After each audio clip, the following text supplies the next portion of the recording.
I've always been a little neurotic with crowds, so I usually shop at night, around 10, when the market is almost empty. It's close to my house, like 5 minutes by car, and I've always found it quiet. That week, I ended up going 3 times in a row, because of some recipes I made up to make, and that always lacked something.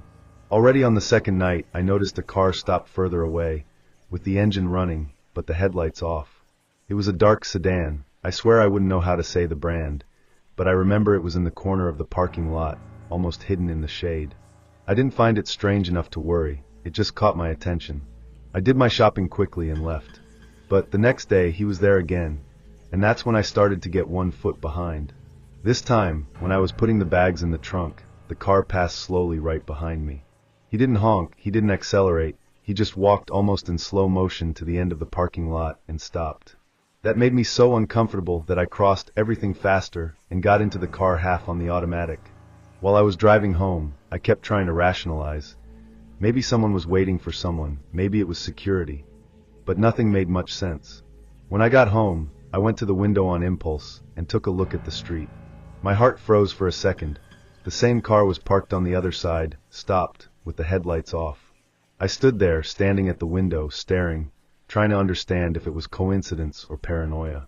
I just know that I didn't sleep well that night. The next day, I decided not to leave the house at night. But, even staying inside, the feeling of being watched didn't go away. Every time I peeked out the window, and there was no other. At the same time, that car appeared again, parked in exactly the same place. No one went down, no one turned on the lighthouse, nothing. He stood still for about 20 minutes, and then left. I didn't want to be the paranoid who calls the police for anything, so I tried to write down the sign, but it was covered in clay or something impossible to read. I started to feel stupid for not having photographed before. I spent the rest of the night with all the lights in the house off, just to see if I saw any better movement from the window. I couldn't see anything else, but I couldn't sleep either. The other day, I decided to go to the market in the morning, just to test if the situation changed. I went shopping, I came back. Everything apparently normal. But in the afternoon, I started receiving some strange messages from an unknown number. The first one said, "Blue blouse suits you." I was wearing a blue blouse. I thought it was someone who knew me making fun of me, so I answered only with a "Who is it?" There was no answer. The second message came at night. "You like to go to the market alone, right?" At that moment, my hand began to tremble. I kept looking at the cell phone, as if it was going to explode. It couldn't be a coincidence. Someone was watching me, following me, and knew exactly what I was doing. That's when I understood that the thing was much more serious than I wanted to believe. That night, I couldn't sleep. Every unusual noise made me get out of bed and look out the window. At 3 in the morning, I heard a muffled sound coming from the front of the house, like a snort, as if someone had stepped on a dry branch. I ran to the curtain, but I didn't see anyone. Even so, I left all the lights on, with my cell phone in my hand, and the police ready to dial. The worst thing was the feeling of helplessness, as if I had completely exposed and someone was having fun with it. The next day, I called a friend and asked her to sleep at her house. I only took a backpack with the basics. When I left to get the car, I looked around before getting in. Nothing. But as soon as I entered, I noticed a strange thing on the floor of the passenger seat, a crumpled paper. There was a children's drawing of a house, with an arrow pointing to a window. My window. That's when the fear turned into real panic. I threw the paper in the back seat, started the car, and went straight to my friend's house. When I told her everything, she convinced me to go to the police station that same afternoon. I told the police everything, about the car, the messages, the paper.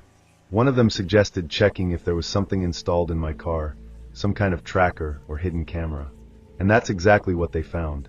Under the driver's seat, attached with tape, there was an old cell phone, with the camera pointed at me.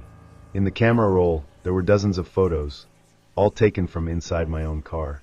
Photos of me driving, talking on the cell phone, yawning, even one of me crying. I have no idea when that was put there. All I know is that, since then, I can't get in the car without looking at everything first. Not even leaving the house without feeling like there's someone behind me. After they removed the hidden cell phone, the police promised to open an investigation, but I never heard of any concrete advances.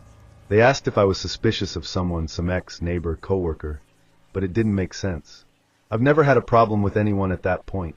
Even so, as a precaution, I changed all the passwords, formatted my own cell phone, and installed a security camera on the front door. In the following days, paranoia dominated me. I started to check the rearview mirror on every corner, change my routes, avoid going out at night.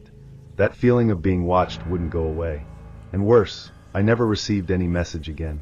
The silence was what bothered me the most. It was as if the person was just waiting for me to lower my guard.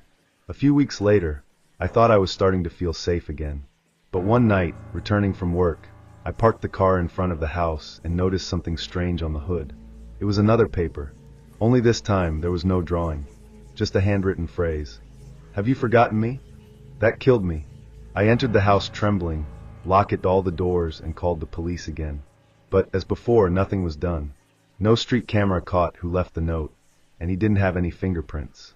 To this day I don't know who did it, or why. I only know that there was someone following me closely, in an unhealthy way, for a time that I can't even calculate. And it scares me more than anything. After that, I sold the car.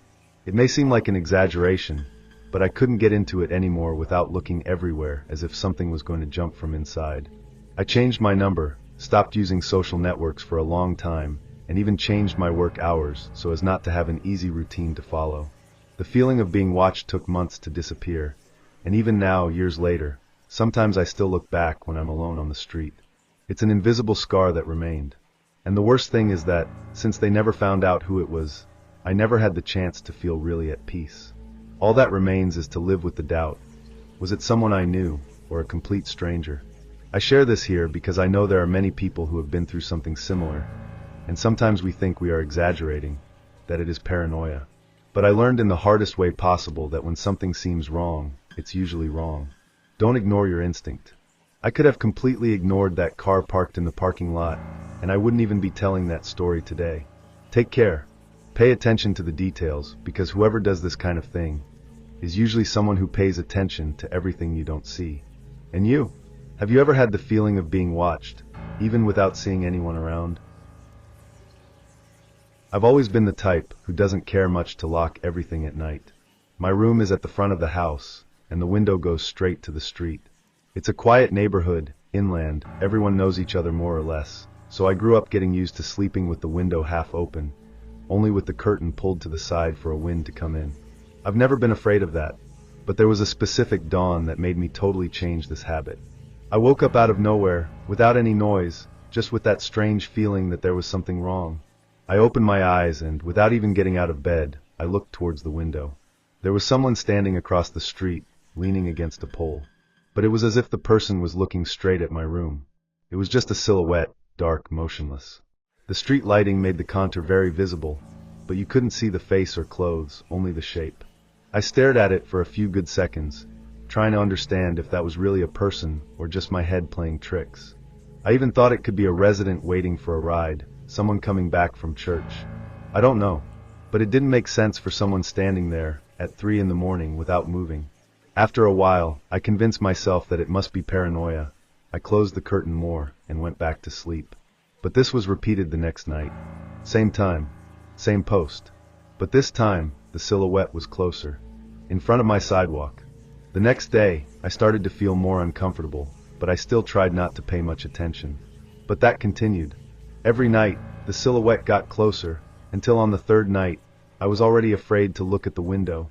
That's when I realized that my paranoia wasn't that crazy. I was lying down, trying to sleep, when I heard a low noise, almost like a whisper. I went to the window and pulled the curtain slowly, without making noise, just to look.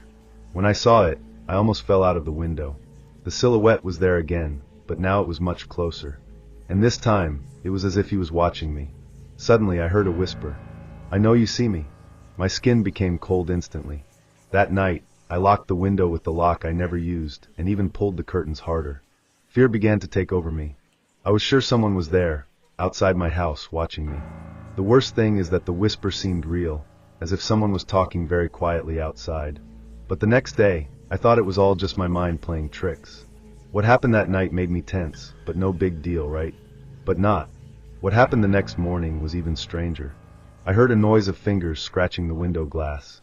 I went there, shaking, and when I looked, I saw something that made me swallow dryly.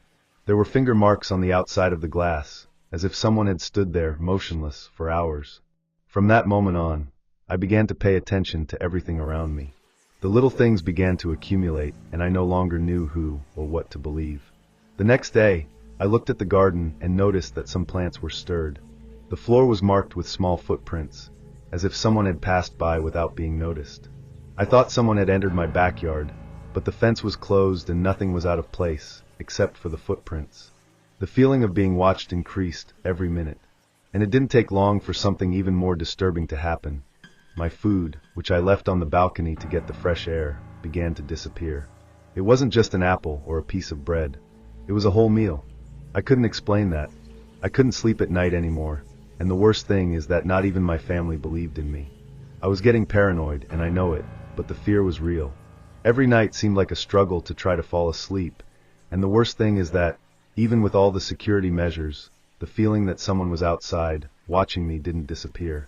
The disappearing food, the fingerprints on the window, and those footprints in the garden.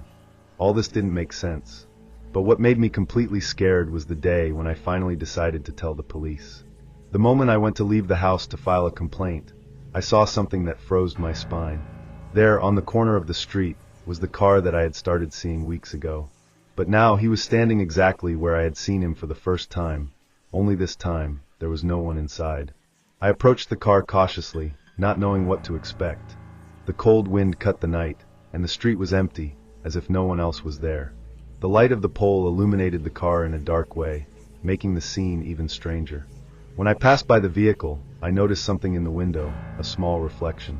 My heart accelerated, and when I looked closer, I realized that there was something written on the glass. The words were blurred, but as I approached, I could see. "I'm always seeing you." The blood froze in my veins. I didn't know what to do. I quickly came around, went to my house, and after locking everything, I called the police. They arrived, but found nothing. The car disappeared from the street the same night. In the following days, terror took over me. The footprints continued to appear in the garden, the food continued to disappear, and the nights seemed longer and longer.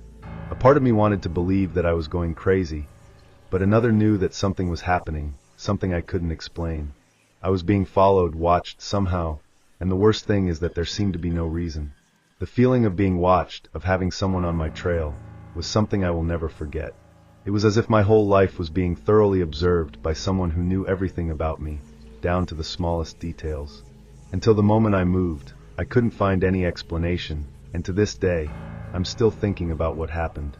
Now, I want to know from you, have you ever been through something like this? Any feeling of being watched that they couldn't explain? I take the same bus every day to go to work. I was never a person to notice much around me, but after a new guy showed up, everything changed. At first, he was only in one of the chairs 2 rows behind mine. It was something very common, and I didn't think much about it. But after a few weeks, I began to notice that he was there every day. And the strangest thing, he always went down at the same point as me, even when I changed the departure time. At first, I thought it was just a coincidence, but I didn't feel comfortable with the situation. It was one day, right after changing my schedule again, that he decided to sit next to me. I was a little distracted, looking at my cell phone, and when I looked to the side, he was staring at me. "Hi, are you asterisk my name?" he said, so naturally that, for a second, I was paralyzed. How did he know my name? I had never talked to him. I just looked at him, trying to stay calm, but the feeling of estrangement invaded me. At that moment, he just smiled and got up when he reached his point. I stood there, frozen for a few seconds, with my mind trying to understand what had just happened. That night was the worst. I was in my room, trying to relax after a long day of work, when my cell phone vibrated. It was a message. The number was unknown, and the message said, "Beautiful house with red curtains." The stomach turned. I knew he was talking about my house. My house has red curtains. How did he know that? How did he know where I lived?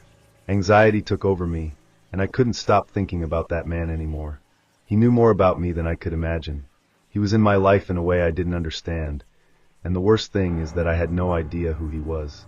The next morning, after a night without being able to sleep, I went to work more tense than ever.